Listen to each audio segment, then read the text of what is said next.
selamat malam kepada Ibu, pertama-tama kepada Ibu Enda selaku dosen pengajar hukum bisnis. Sebelum kita ke materi dan pembahasan, ada baiknya saya dan rekan saya perkenalkan diri dulu ya. Oke, perkenalkan, nama saya Divya dan rekan saya Dian Ramadhani. Nanti akan dibawakan utama yang akan dibawakan materinya oleh teman saya Dian Ramadhani, yang pembahasannya itu tentang CV dan PT. Oke, terima kasih.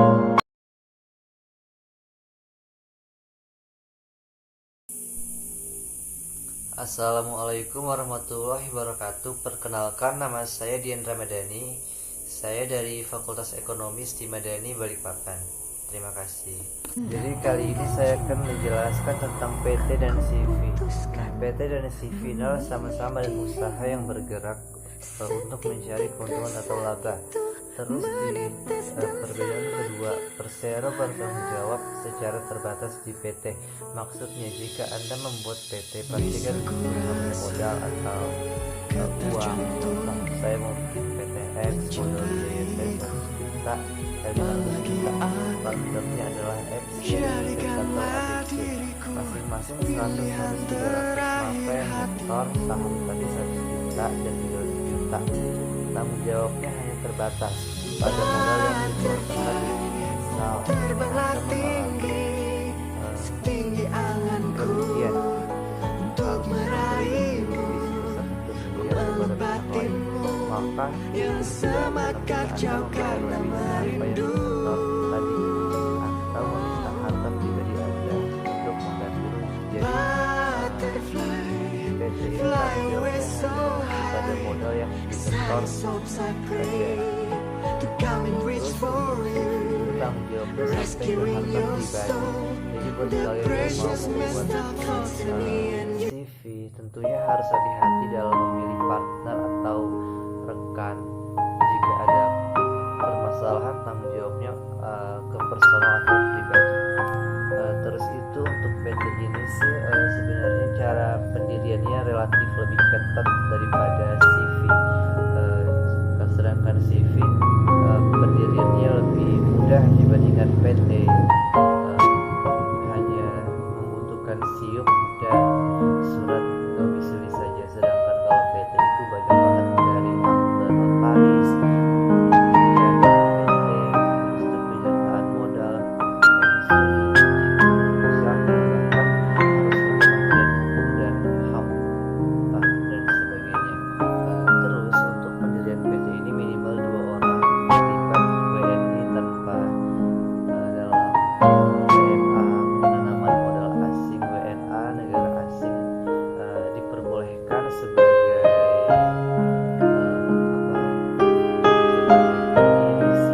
pendiriannya itu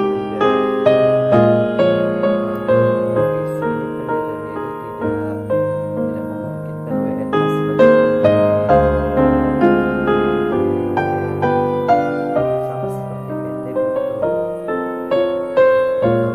Minimal 2 orang terlibat. Lalu untuk memakai nama seperti di pasal 16 Undang-Undang Nomor 1.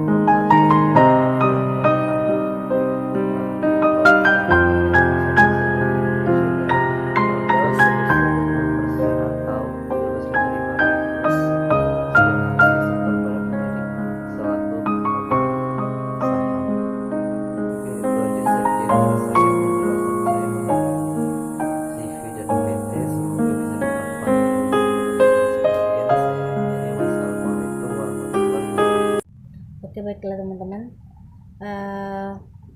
seperti yang sudah dijelaskan teman saya tadi barusan, yaitu Dian Ramadan, tentang pengertian dari CV dan PT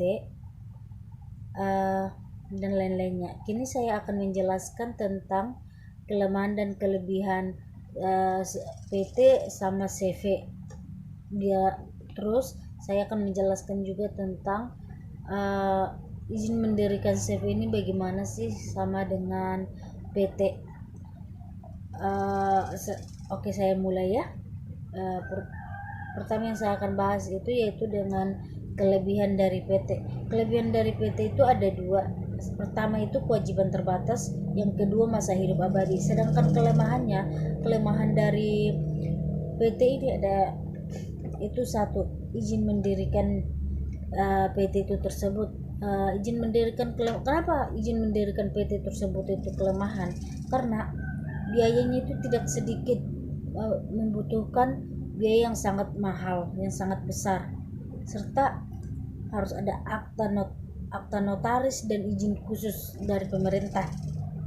Contohnya itu kita wajib mencantumkan nama lain dari PT, modal, bidang usaha, alamat perusahaan yang jelas.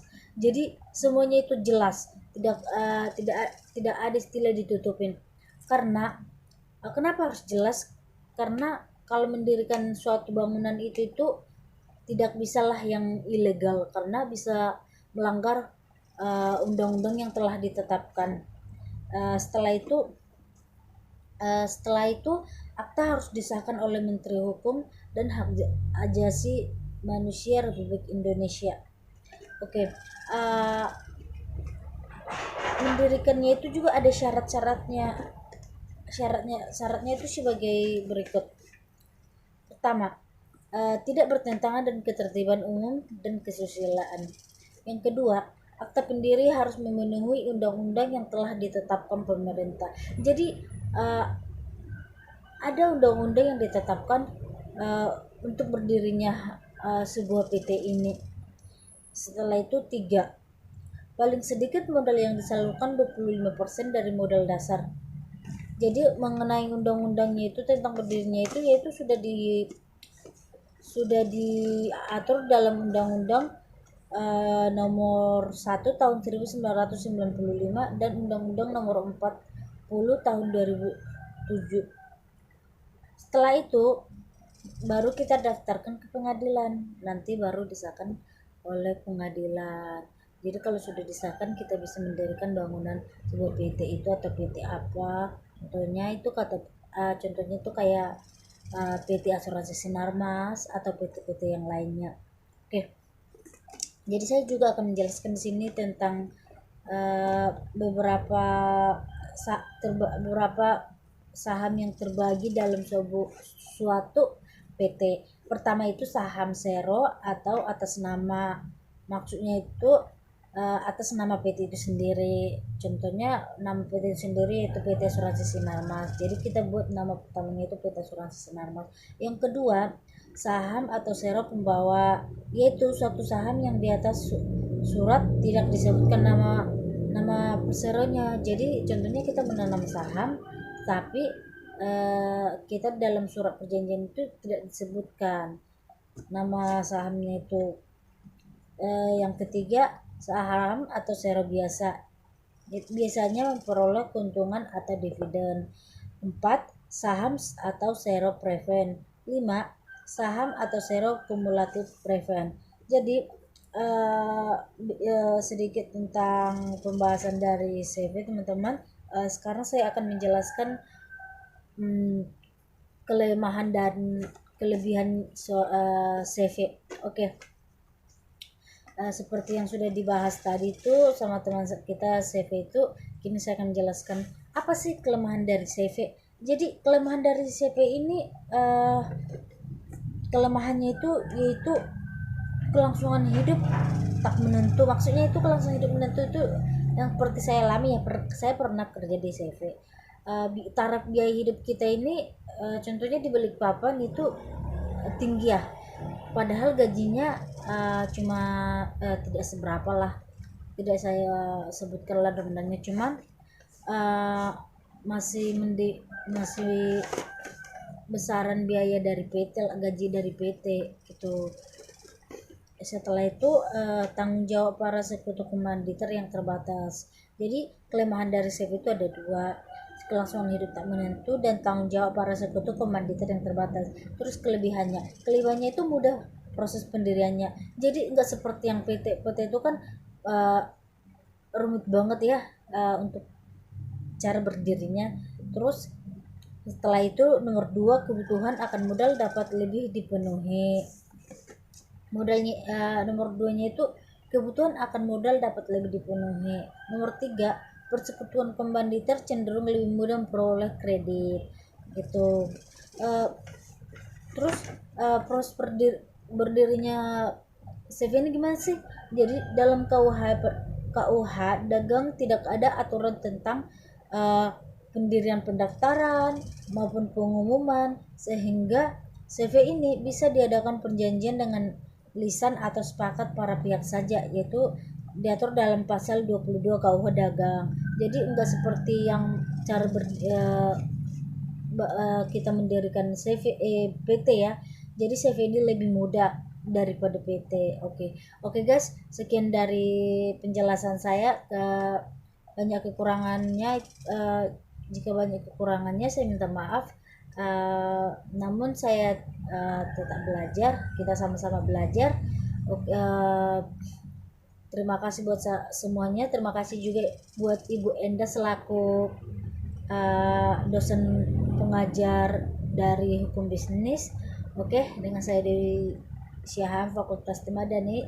Selamat malam. Salam sejahtera bagi kita semua.